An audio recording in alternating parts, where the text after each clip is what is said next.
Hello, everyone.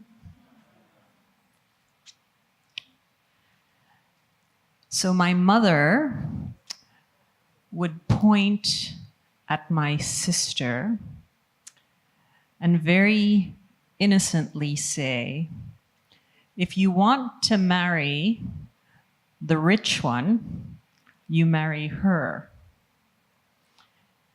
Do not marry this one. She is the poor one.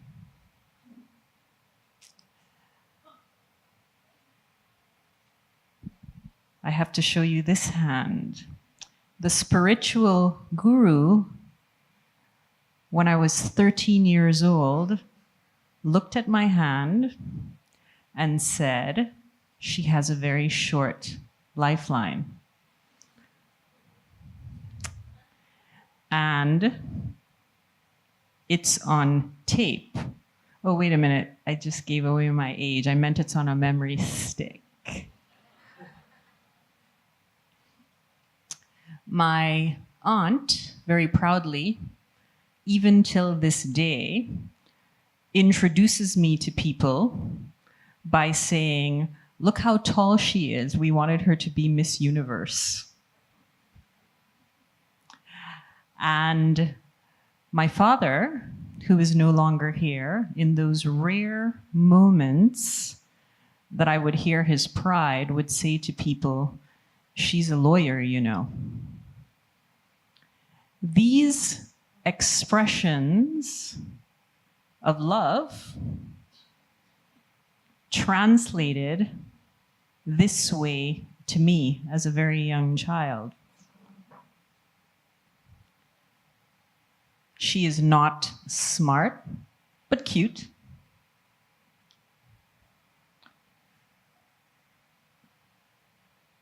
She needs to live fast because she doesn't have a lot of time.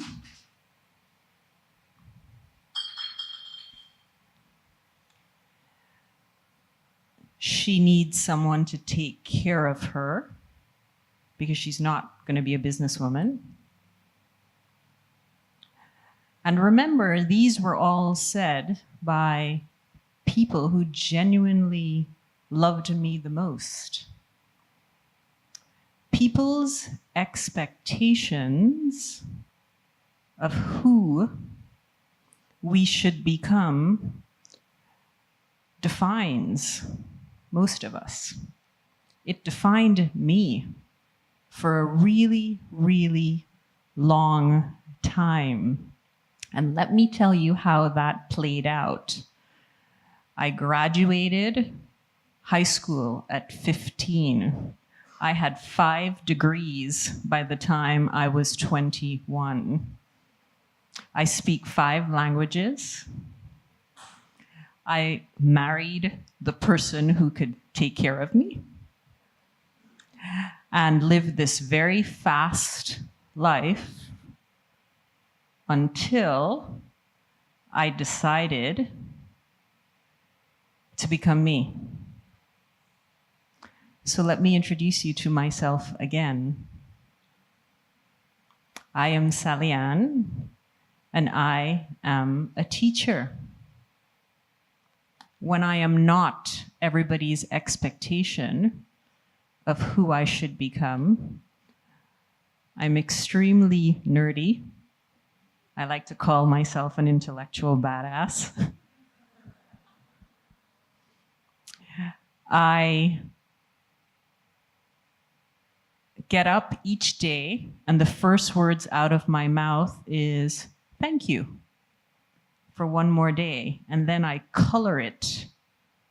Every interaction, whether it's in life and work, I am fully present because guess what? Regardless of the length of the line, tomorrow is not promised to any of us. And we forget that. I'm a pretty good businesswoman, if I may say so myself.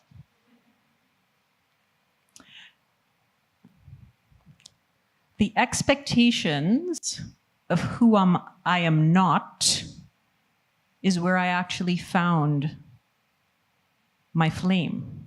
I found me inside of that space. And thank goodness, at the age of 29, I was able to stop and figure out who I am and why am I here. Now it gets exciting.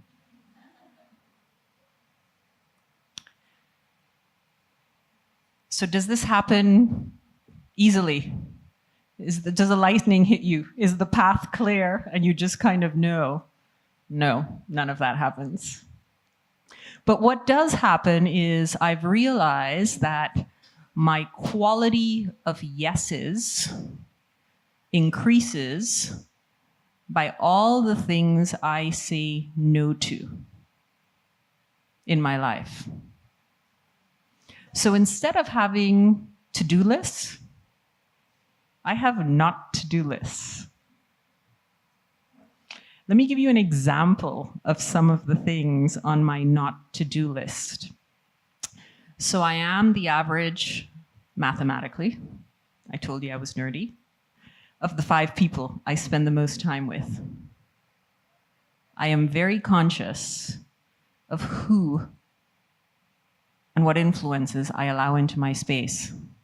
And sometimes that means I cannot spend time or get influenced by the people I love the most. It's a choice that you have to make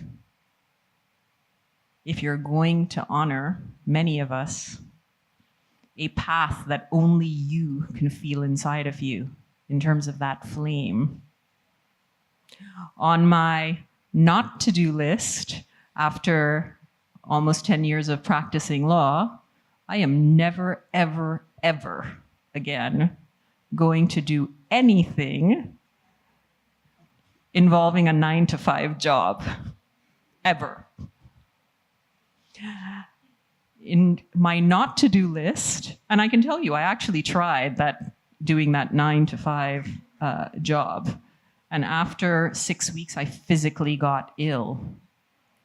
When you're so aligned with your values and who you should be in the world, your body screams at you. So that's on my not to-do list. A third thing on my not to-do list is I never do anything. Remember that thing about if you want to marry the rich daughter or the poor daughter? I would never do anything ever if financially it does not feel good. So if $1 feels better than $1 million, I will take the dollar.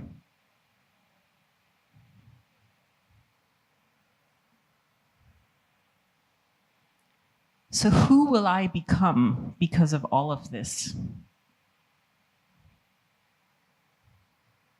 So I've decided I'm a verb.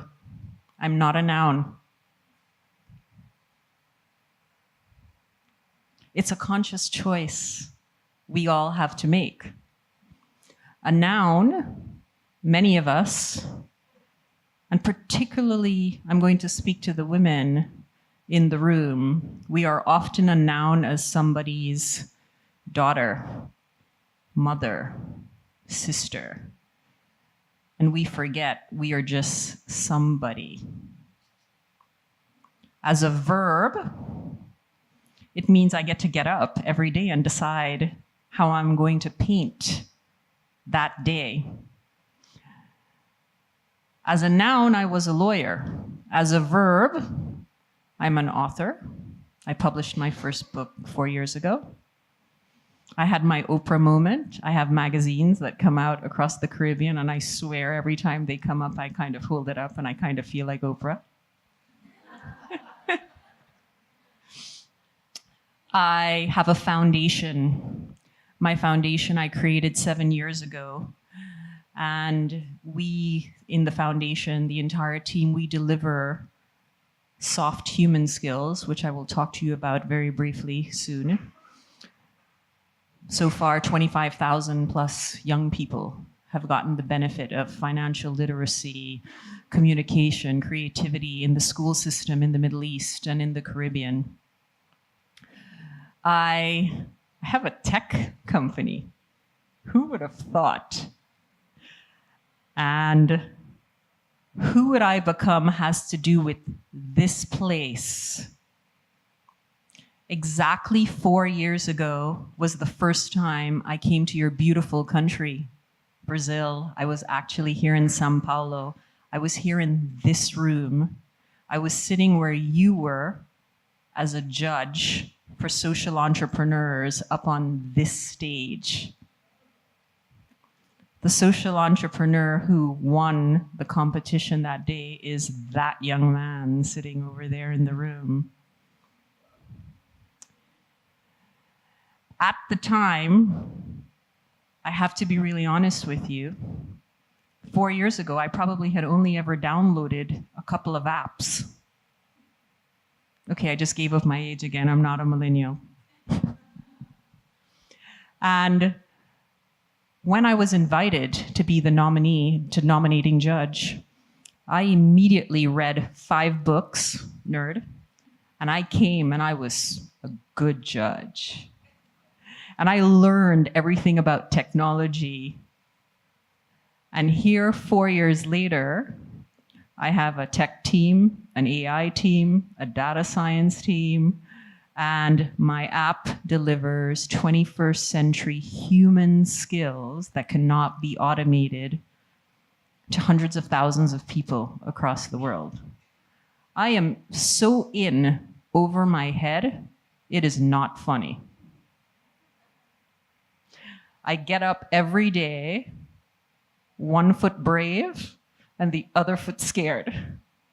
And I take my ninja sword and I walk into my tech company.